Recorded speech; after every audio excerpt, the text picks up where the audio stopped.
여러분, 사람들과 모이면 여러분들이 주로 하시는 얘기가 어떤 겁니까? 여러분들은 교회 다니면서 다른 분들과 이렇게 얘기하는 주제가 달라서 때로는 그런 주제에 참여하지 못하고 그냥 사람들이 하는 얘기를 듣고만 계신 경우들도 아마 많을 텐데, 사람들이 이렇게 모여서 3, 3, 5 밥 먹고 잠깐 쉬면서 아니면 일하다 잠깐 쉬면서 하는 그런 얘기의 주제가 주로 어떤 것들이든가요? 제가 시내에 나갈 일은 별로 없지만 시내를 우연히 나가서 이렇게 쭉 걷다 보면 점심 무렵에 이렇게 회사에 다니시던 직원들이 이렇게 뭉탱이로 모여 있는 곳이 있습니다. 흡연 장소, 전자담배 피우는 곳, 그런데 이렇게 지나가게 되면 제가 이렇게 무슨 말을 하나 들어보지 않아도 이렇게 지나가면서 귀로 이렇게 들리는 그런 얘기들이 있습니다. 무슨 얘기일까요? 주식 얘기입니다.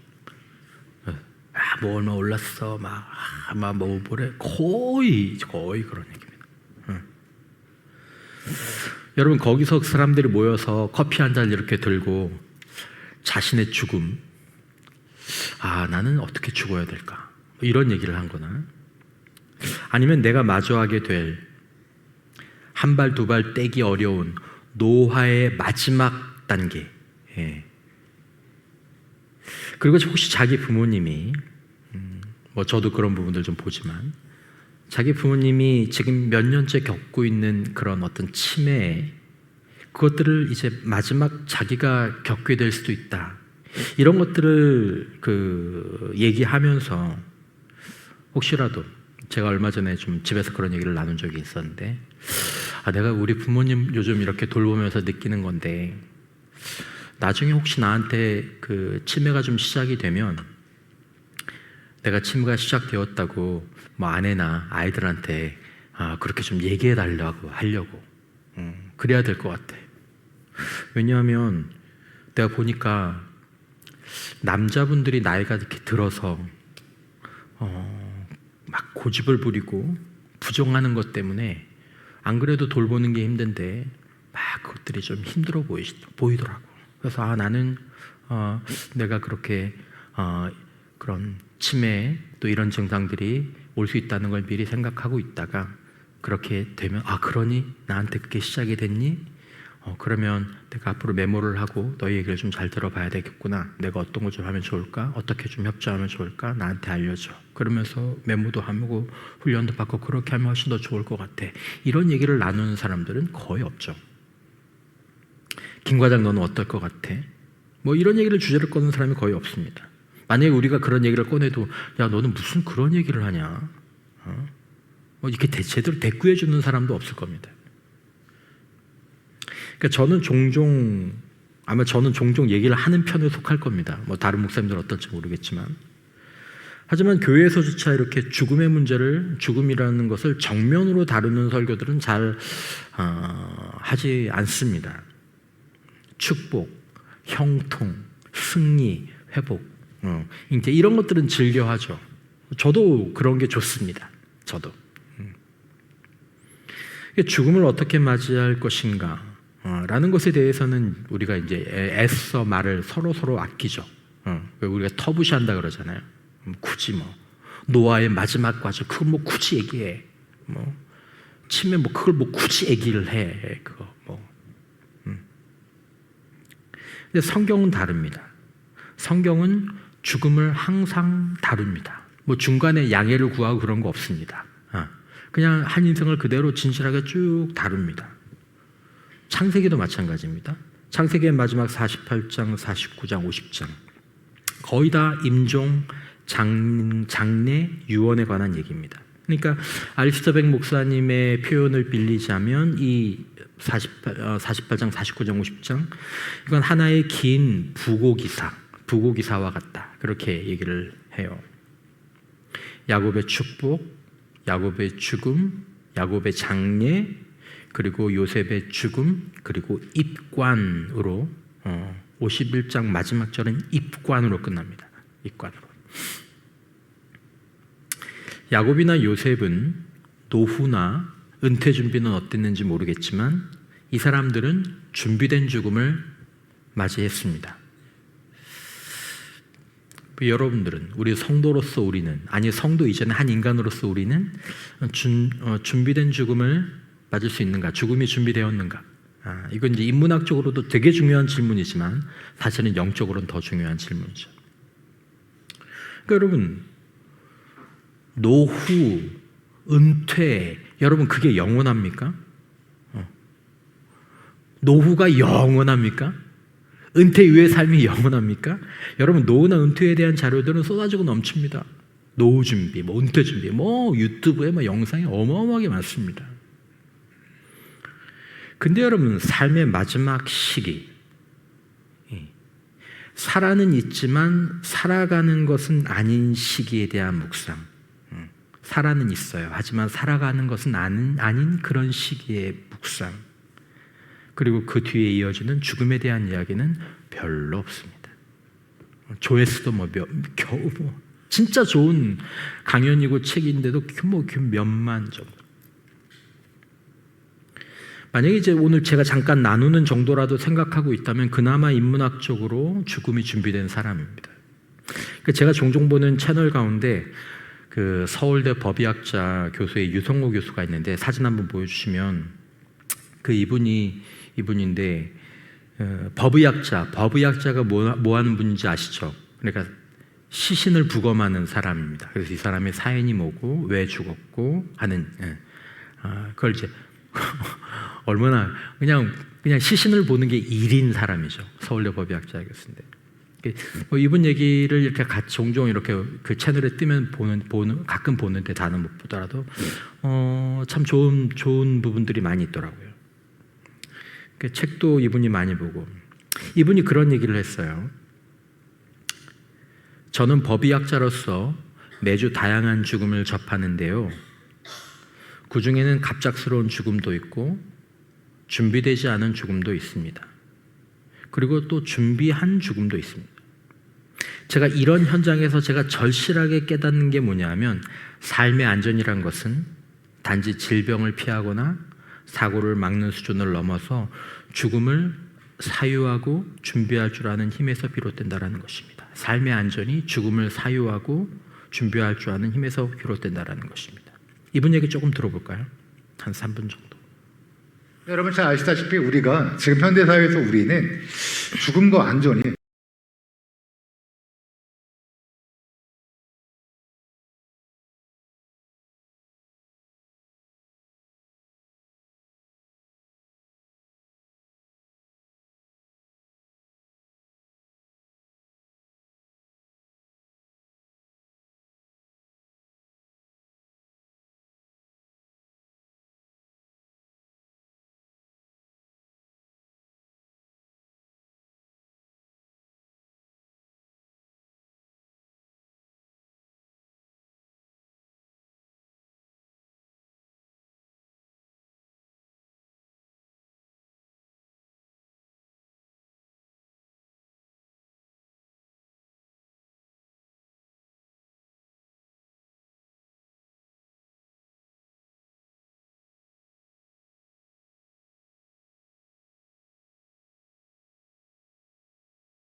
본문을 보지는 않았지만 창세기 마지막 부분, 그 요셉 스토리를 가지고 말씀을 나누는 게 아마 다음 주가 마지막이 될 텐데, 여러분 야곱과 요셉은요, 오늘 본문에도 이제 요 분량하는 가운데 나오지만 준비된 유언이 있었습니다.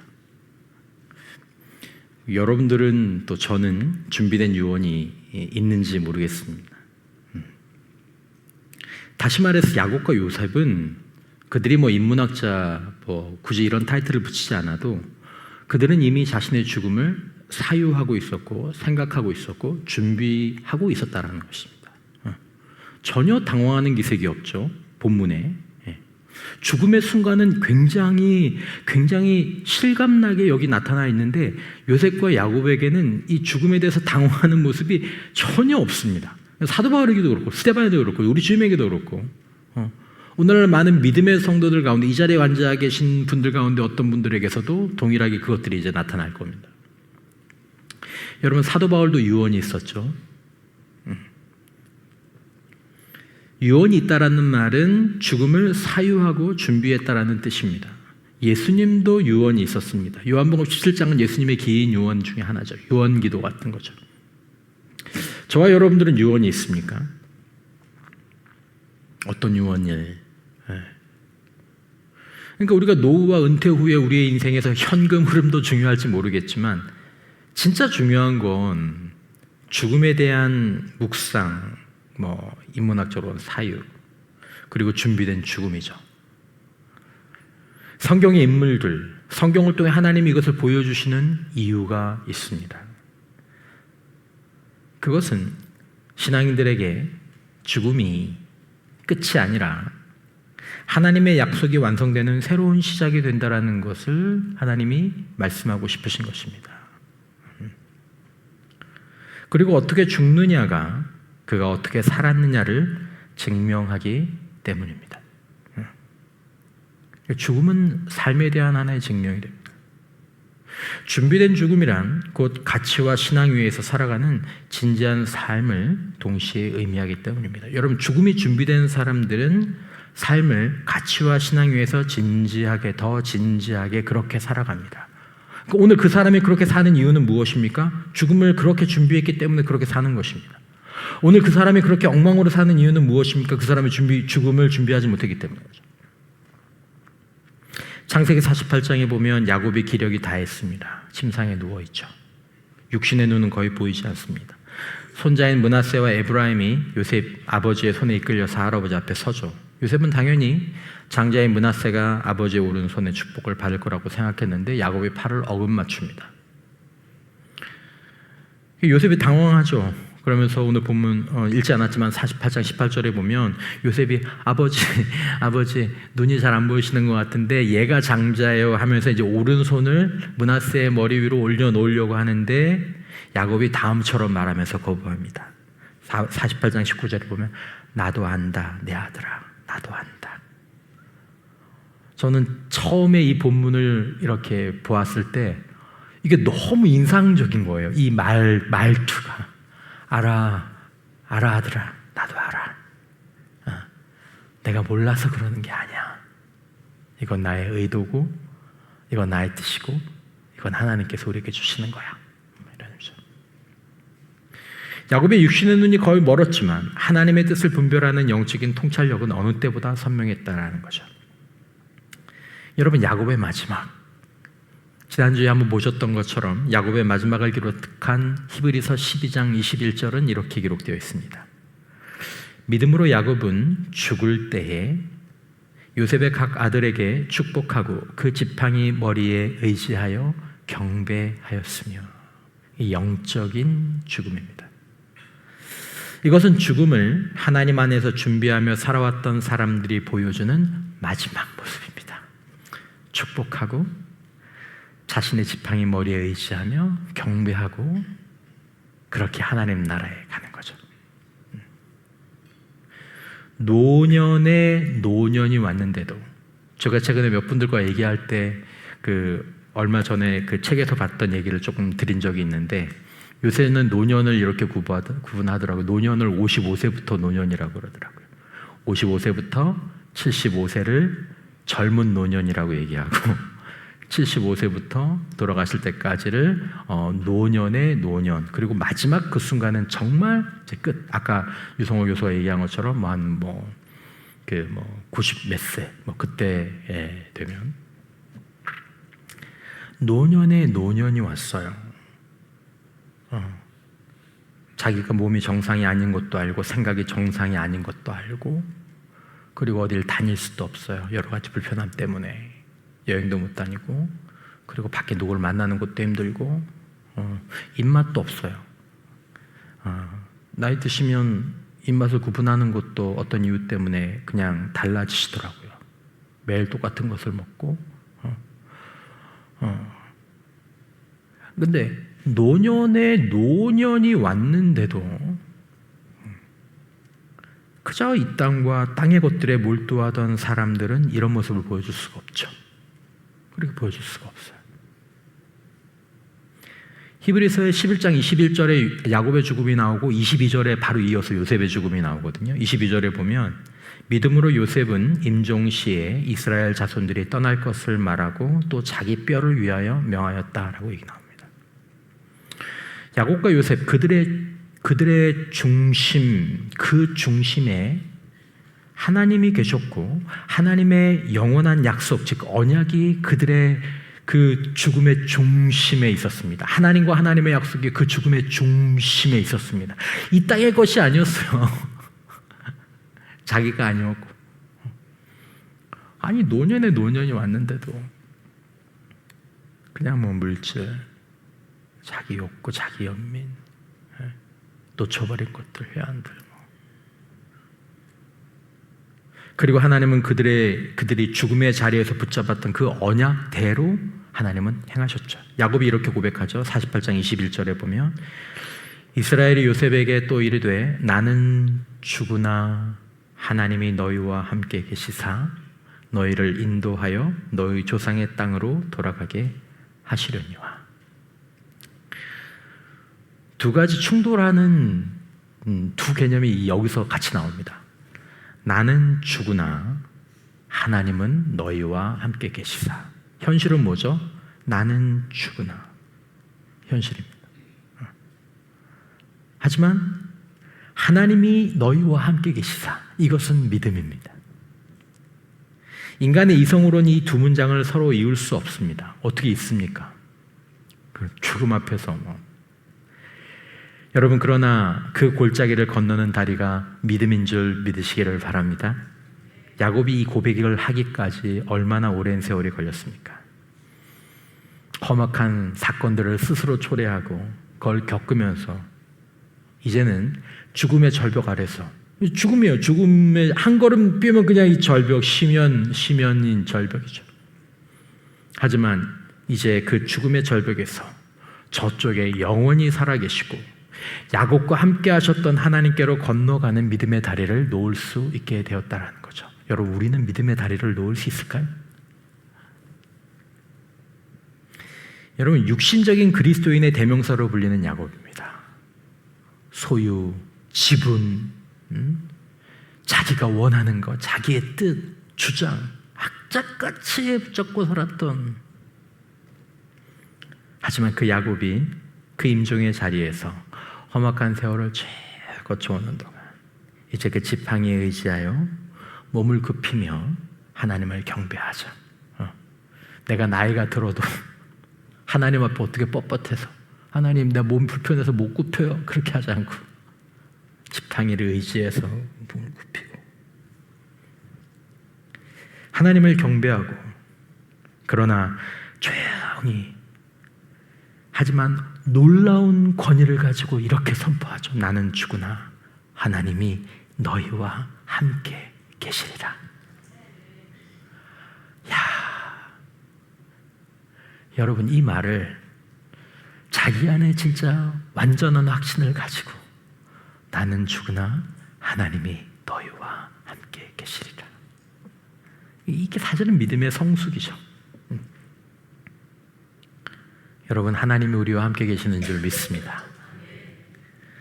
우리는 야곱의 영적인 후손으로 우리와 함께 계시는 하나님 안에서 그리스도의 몸으로 살아가라고 사실은 이 말씀에서 권면을 받는 것입니다. 야곱이 야곱의 후손들에게 말하지만 우리는 야곱의 영적인 후손이잖아요. 우린 듣는 거죠. 나는 죽지만 하나님이 여러분과 함께 계십니다. 세상만 보지 마세요. 여러분들만 보지 마세요. 죽음만 보지 마세요. 하나님과 그분의 약속은 영원합니다. 야곱처럼 흔들릴 때가 있겠지만 하나님이 우리를 붙잡고 이끌어 주실 줄 믿습니다. 야곱이 잘해서 여기까지 온 게 아니잖아요. 하나님이 그를 붙잡아 주신 거죠. 그리고 그 이끄심을 따라 살아가는 아브라함과 이삭과 야곱의 영적인 후손이 되는 저와 여러분들이 되기를 바라는 거죠. 요셉은 어땠습니까? 여러분, 요셉이 이렇게 아버지 야곱과 형제들과 함께 산 다음에 그의 마지막 인생 후반부 50년 정도가 5절로 요약이 됩니다. 그 전에는 이렇게 긴 스토리가 있는데 마지막 50년은 5절로 요약이 됩니다. 그리고 성경은 그 수십 년을 사실은 단 한 줄에 딱 담습니다. 50장 22절에 요셉이 그의 아버지의 가족과 함께 애굽에 거주하여 110세를 살며, 거의 이게 50년입니다. 그게 50년. 여러분, 요셉은 자기를 부인하고 하나님의 섭리를 신뢰하며 살아가는 영적인 성숙을 어느 나이가 돼서 이루었습니다. 다음 주에 조금 살펴보겠지만 이미 그것을 이루었습니다. 내 남은 인생 나는 죽고 내 안에 주님이 사시고 나는 하나님을 경외하며 내게 주신 능력을 따라 예배하고 주님의 공동체를 섬기고 하나님, 저는 그렇게 살아가겠습니다. 그리고 그렇게 살겠습니다. 그리고 그것들을 이룬 다음에 남은 인생을 그대로 쭉 살아갑니다. 그대로 쭉 살아갑니다.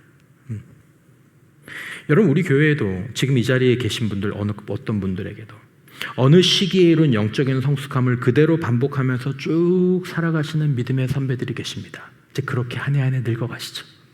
한 해 한 해 연약해지시죠. 아마 좀 얼마 지나시면 교회에 나오지 못하실 수도 있습니다. 하지만 그분들은 그렇게 쭉 살아가면서 자신의 인생의 마지막을 향해 가고 계십니다. 겉으로 보기에 변화가 없는 그런 일과와 일상을 매달 매년 반복하십니다.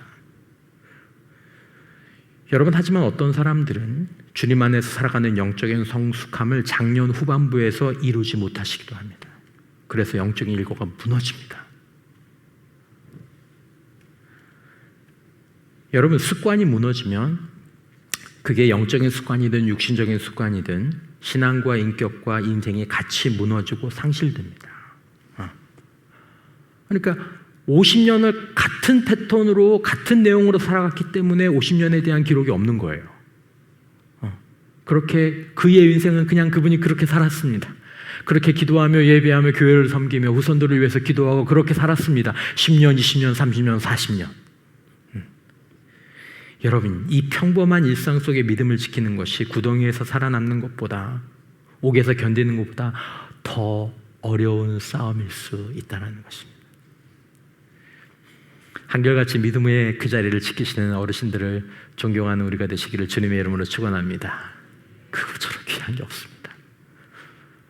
근데 그거를 어느 인생의 어느 장년의 어느 시점에서 이루어 놓지 못하면 그렇게 끝까지 못 갑니다. 그리고 그걸 이룰 수 있는 시기가 영원히 있는 게 아닙니다. 요셉이 그 긴 세월을 어떻게 보냈고, 믿음의 선배들이 그 세월을 어떻게 보냈고, 준비된 죽음, 그 믿음의 다리를 튼튼하게 세울 수 있었는지 그들의 유언에 보면 사실은 어떤 힌트가 나오죠. 자, 요셉이 가족을 불러 모아서 요셉도 유언을 남깁니다. 50장 24절입니다. 요셉이 그의 형제들에게 이르되, 똑같이 말하죠. 나는 죽을 것이나, 아버지하고 표현은 약간 다릅니다. 하나님이 당신들을 돌보시고 당신들을 이 땅에서 인도하여 내사 아브라함과 이삭과 야곱에게 맹세하신 땅에 이르게 하시리라. 이어지는 25절. 요셉이 또 이스라엘 자손에게 맹세하여 이르시기를, 하나님이 반드시 당신들을 돌보시리니 당신들은 여기서 내 해교를 메고 올라가겠다라 하였더라. 여러분, 요셉의 죽음 앞에서 무엇을 말했는지 보십시오. 나는 죽으나 하나님이 당신들을 돌보실 것입니다. 야곱은 나는 죽으나 하나님이 당신들과 너희들과 함께 계실 것입니다. 야곱의 인생에서 그걸 경험했기 때문입니다. 요셉이 그걸 하나님께서 자신을 애굽 땅에서 감옥에서 종살이에서 억울한 가운데 광야에서 그를 돌보셨던 것들을 경험했기 때문입니다. 이 하나님의 당신들을 돌보신다 이 표현을 히브리어 원문에서는 훨씬 더 강한 표현입니다. 하나님이 반드시 확실히 틀림없이 당신들을 찾아오실 것입니다. 영어 성경으로 봐도 어떤 번역은 이걸 하나님이 당신들을 반드시 신방 오실 것입니다. 이렇게 번역합니다. 신방하신다. 여러분 찾아오시는 하나님, 이것이 요셉이 110세의 삶을 살고 후손들에게 남기는 유산의 핵심입니다. 하나님이 너희와 함께 하실 거야, 아들아, 딸아, 손주, 손녀야. 하나님이 너희를 돌보실 거다, 아들아, 딸아, 손주, 손녀야. 하나님이 나와 함께 하셨거든. 하나님이 나를 돌보셨거든. 나는 죽지만 난 이제 하나님께로 가고 하나님 나라 가지만 너희가 이 땅을 사는 동안 하나님이 너희와 함께 하실 거야. 준비된 죽음, 준비된 유언. 그리고 그 증거로 자신의 뼈를 가지고 가라고 얘기하죠. 나는 죽지만 내 뼈는 반드시 약속의 땅에 묻어달라. 왜냐하면 하나님이 반드시 그 약속을 이루실 것이기 때문에. 나는 죽는데 하나님이 너희를 인도해 가실 거거든. 그러면 내 회복을 가지고 같이 우리 아버지를 묻은 아브라함과 이삭의 야곱이 묻힌 그 땅으로 날 꼭 데려가. 놀라운 확신 가운데 요셉은 이 세상을 떠났습니다. 너무나 확신 가운데 떠났습니다. 이게 히브리서 11장 22절의 한 이야기가 바로 이 얘기입니다. 믿음으로 요셉은 임종시에 이스라엘 자손이 사손들이 떠날 것을 말하고 자기 뼈를 위하여 명령했다라는 것입니다. 요셉은 하나님의 섭리를 알았고 그러므로 하나님의 약속을 신뢰하며 살다가 하나님의 약속을 신뢰하면서 죽은 것입니다. 사랑하는 성도 여러분, 우리가 예수님의 십자가와 부활을 통해 아들을 주신 하나님을 알고 그 하나님을 보는 눈이 더 활짝 열릴 수 있게 되시기를 주님의 이름으로 축원합니다. 여러분들과 제가 예수님의 십자가와 부활을 보면서 그분을 보내신 하나님을 보는 것은 굉장히 중요한 부분들입니다. 거기서 하나님을 본 분도 계시고 그냥 그 얘기를 알고만 계신 분도 계실 수 있습니다. 거기서 하나님이 창조주이시며 이 요셉의 긴 스토리와 함께 성경 전체를 보면서 하나님이 모든 것을 합력하여 선을 이루시는 전능하신 하나님, 영원한 하나님이시구나. 아브라함과 이삭과 야곱과 요셉을 그 이름으로 아시는 것처럼 우리를 이름으로 아시는 하나님이심을 나도 알고 하나님을 아는 믿음 가운데서 살아가다가 그렇게 성숙해져서 하나님을 아는 믿음 가운데서 죽기에 되기를 주님의 이름으로 축원합니다. 그게 성도의 준비된 죽음입니다. 여러분, 죽음이 두렵지 않다고 말하는 것은 거짓이거나 무감각인 거죠. 죽음은 두렵습니다. 그러니까 사도 바울이 고린도전서 15장 26절에서 사도 바울이 죽음을 뭐라고 얘기합니까? 마지막 원수라고 얘기합니다. 죽음은 큰 장애물입니다. 큰 두려움입니다. 하지만 사도 바울 역시 야곱과 요셉 역시 그들의 전망은 죽음으로 끝나지 않았습니다. 디모데후서 4장 7절에 사도 바울의 유언이죠. 나는 선한 싸움을 싸우고 나의 달려갈 길을 마치고 믿음을 지켰으니 이제 후로는 나를 위하여 의의 면류관이 예배되었으므로 주곧 의로우신 재판장이 그날에 내게 주실 것이며. 그날이 무슨 말입니까? 내가 죽는 날, 내가 주님 앞에 가는 날. 내게만 아니라 주의 나타나심을 사모하는 모든 자에게도니라. 할렐루야. 여기서 할렐루야가 나와야 돼요. 죽음 자체가 문제가 아닙니다. 문제는 죽음 앞에서 우리가 무엇을 볼 수 있느냐라는 것입니다. 여러분, 지금 주님 나라 가게 되면 여러분과 저는 뭘 볼 수 있을까요? 뭘 볼 수 있을까요? 이게 보일까요? 이제 후로는 죽음의 결말을 아는 사람들이 담대해진 것입니다. 야곱이 담대하죠. 요셉이 담대하죠. 바울이 담대하죠. 그리고 오늘 이 자리에 계신 누군가가 담대하실 것입니다. 예수님이 요한복음 11장 25절에서 나는 부활이요 생명이니 나를 믿는 자는 죽어도 살겠고 무릇 살아서 나를 믿는 자는 영원히 죽지 아니하리라. 안 죽는다는 얘기가 아니에요. 죽음이 그의 삶을, 그의 생명에 대한 전막을 막을 수 없을 것이다 라는 것입니다. 예수님이 직접 하신 말씀입니다. 예수님은, 성경은 야곱과 요셉은 죽음이 끝이 아니다 라고 얘기합니다. 무덤이 마지막 마침표가 아니다 라고 얘기합니다.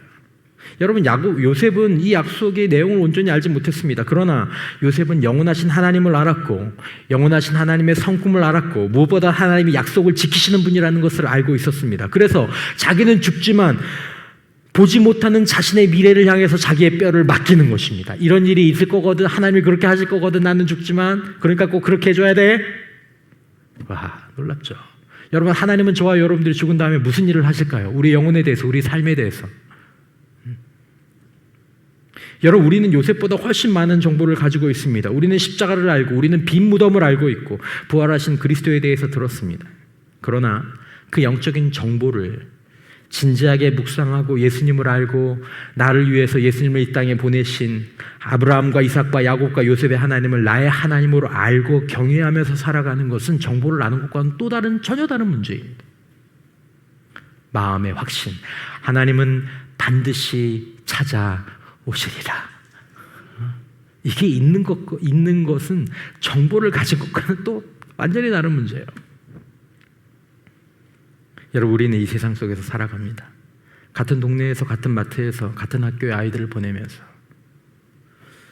여러분, 그러면서도 우리가 자녀들에게 이 세상의 전부가 아니다, 이걸 보여줄 수 있는 때가 나는 죽지만 하나님이 너희와 함께 하실 거야. 내 험악한 세월 가운데 내가 경험한 것처럼 나는 죽지만 하나님이 너희를 찾아오실 거야, 돌보실 거야. 이걸 보여줄 수 있는 때가 인생의 어느 시점에서는 와야 한다는 거죠. 어느 시점에서는 와야 된다는 거죠. 작년 후반부가 됐는데도 우리의 삶 전체가 시간을 쓰고 돈을 쓰고 관계를 맺는 방식이 온통 이 세상이 전부야. 야, 돈, 뭐 명예, 뭐 안락함, 뭐 체면, 지위, 명예, 뭐 이게 전부다라고 우리의 삶 전체 그걸 말하고 있다면, 저와 여러분들이 아무리 우리의 시민권은 하늘에 있습니다라고 말해도 그 말은 아무 힘이 없습니다. 공허하죠.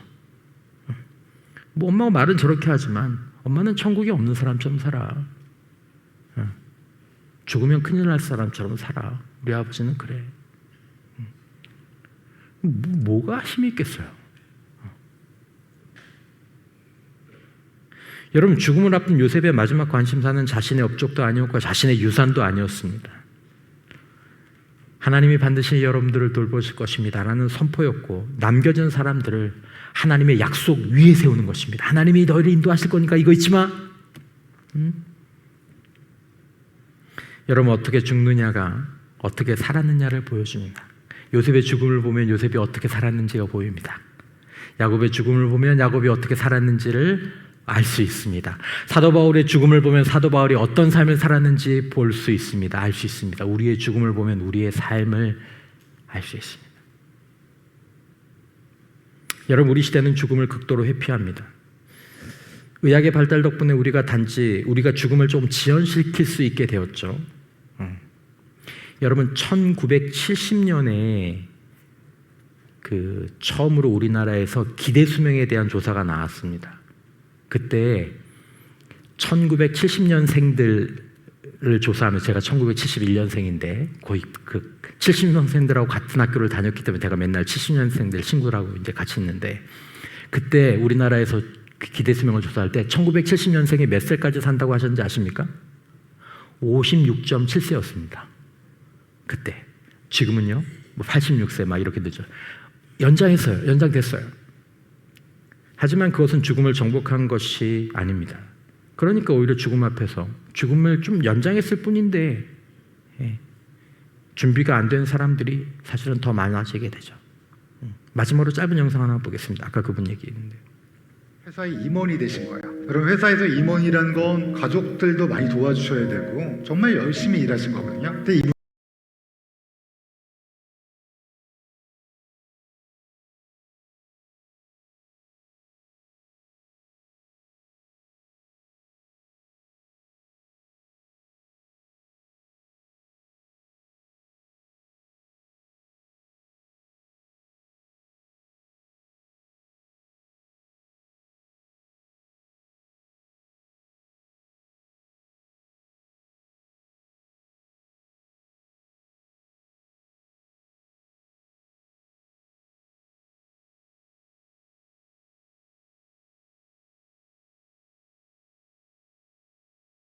누구랑 싸우신 적 없으십니까?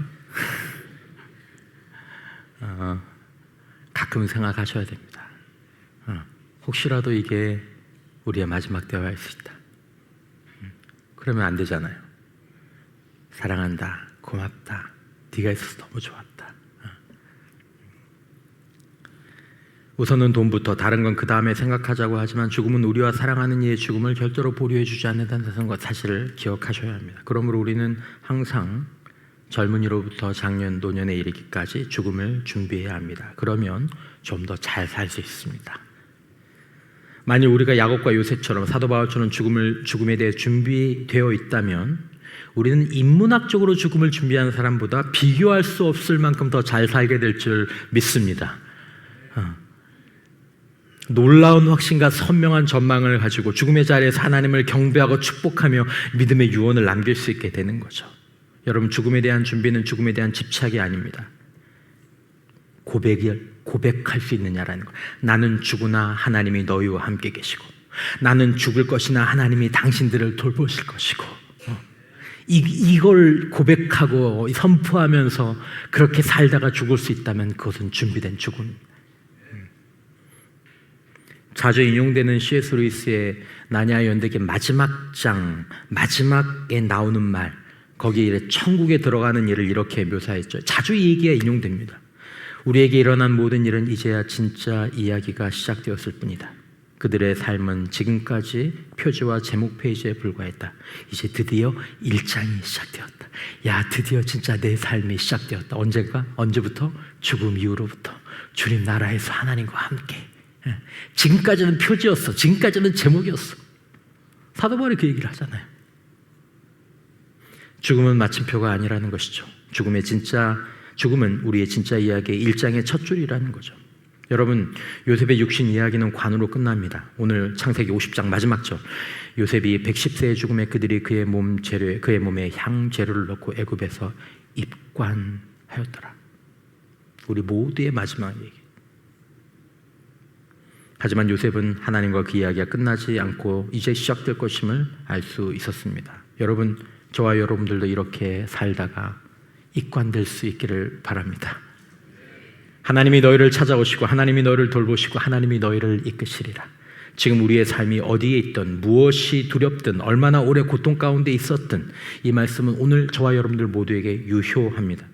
야곱이 지팡이에 의지하여 몸을 굽혀 경배했듯이 우리도 오늘 밤도 나그네 길 위에서 무릎 꿇는 밤 되길 원하고, 삶의 무게와 사건들에 좀 지쳤다고 하더라도 영원히 우리와 함께 하시는 하나님과 그 하나님의 섭리를 다시 한번 기억하고 붙잡는 가운데 하나님의 영원한 약속 안에 살아가며 주님 품에 안기는 그런 믿음의 백성들 모두가 되시기를 주님의 이름으로 축원합니다.